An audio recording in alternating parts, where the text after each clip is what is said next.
videos before and after. We'll concentrate on before to begin with, which is on the left side, and we just go back to what we identified in the first session. So if we start with the feet and we'll work our way upwards. So in terms of the right foot, we'll bring that now. So as that foot was coming through that leg, it was placing down with a long lever. So you can see the knee is locked, and the arrow there indicates where the impact forces are. And those impact forces are caused when we land ahead of our centre of gravity. So we're loading the leg with more body weight, which can affect ankle, shins, knee, hip and back. So when that contact is made, it's ahead of Eve's centre of gravity. So we measure that by the gap between the knees. So we bring that arrow, this line in, and we get a gap between the knees there.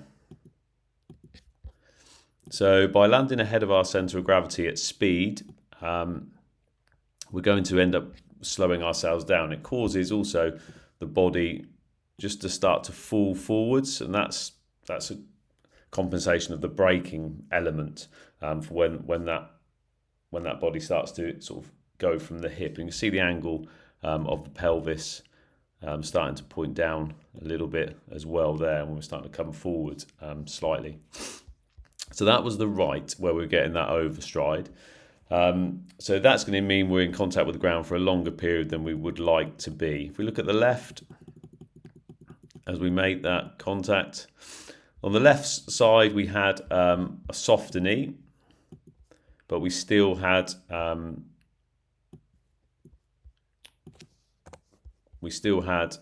overstride, but it was reduced on that particular side because we're still landing ahead. We're planting that foot ahead of our hips, but we got that reduction. So that's what we had on that left side in particular. Now, in terms of how we can tell that, also it's the angle of the shin. So we're ideally looking for 90 degrees on the shin angle, so it's perpendicular. So if we look on the left,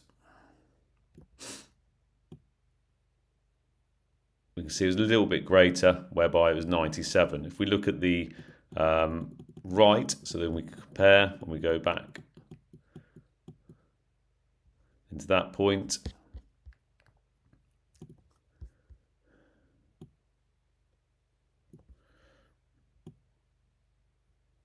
There it was 104 from that angle of the shin.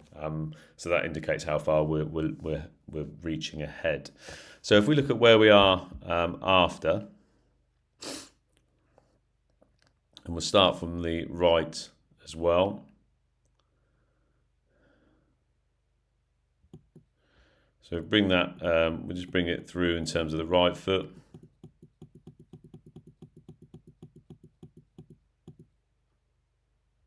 So we're making that contact there. So we can see that the overstride has been taken out.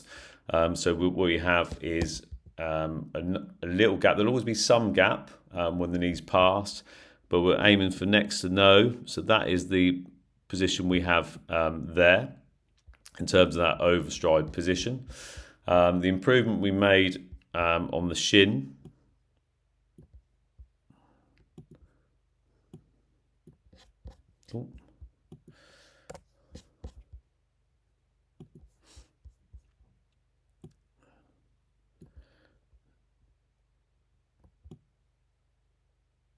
is excellent. That's 89 degrees, so landing nicely underneath our hips. Also, if we look at the body position, so where that foot is landing, that's a good position, about an inch and a half from the hips.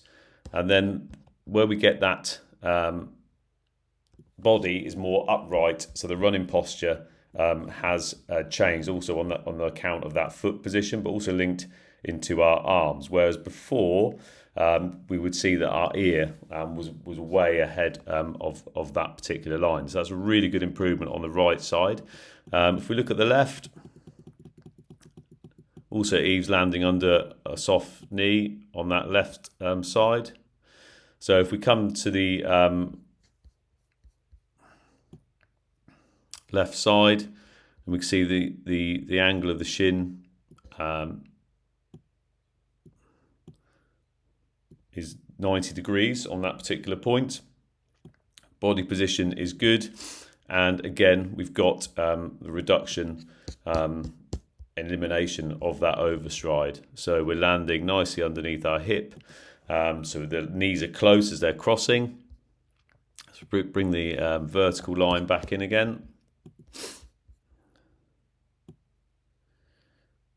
And again, we can see our body is a lot more upright. So that's a really good improvement on the overstride and taking that element out. If we look at the next point, which was the arms. So arms give rhythm, balance, control and speed on our technique. So if we look at before again, we just see where our hands are. We had a nice angle of the arms, which is brilliant, but the hand was coming up on the left, well above the ear. So the higher the arms come up, the longer the length of the limb is going to be, because that's the effect it has. So you can see where we're getting that reach, that left hand, right foot, and then we would get the right. So the right hand was lower. And we also had those fingers spread, pointing up. So there we have the right hand just at the top of the ear, which can cause tension. All the while, Eve was having really good drive back to the hips when that elbow back. So that's what we had before. If we look at the changes we've got now, so we've got nice light fist. We've got that right hand coming up to shoulder level. So that's reduced nicely down. So a shorter arms are going to lead to faster legs as well, and also a help with that stride. We've got that hand still coming back at the hip. And also on that left hand, we've got that left palm now facing the hip where it was facing away before.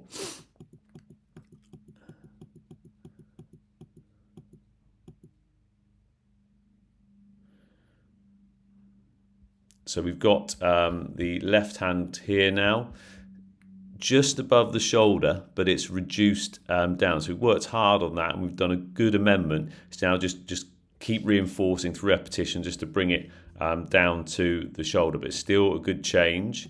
Good change of the angle of the arms and a good drive. So really good improvement of the arms. And that is excellent work from Eve across the 12 sessions. I will also send across video at full speed without the commentary as well.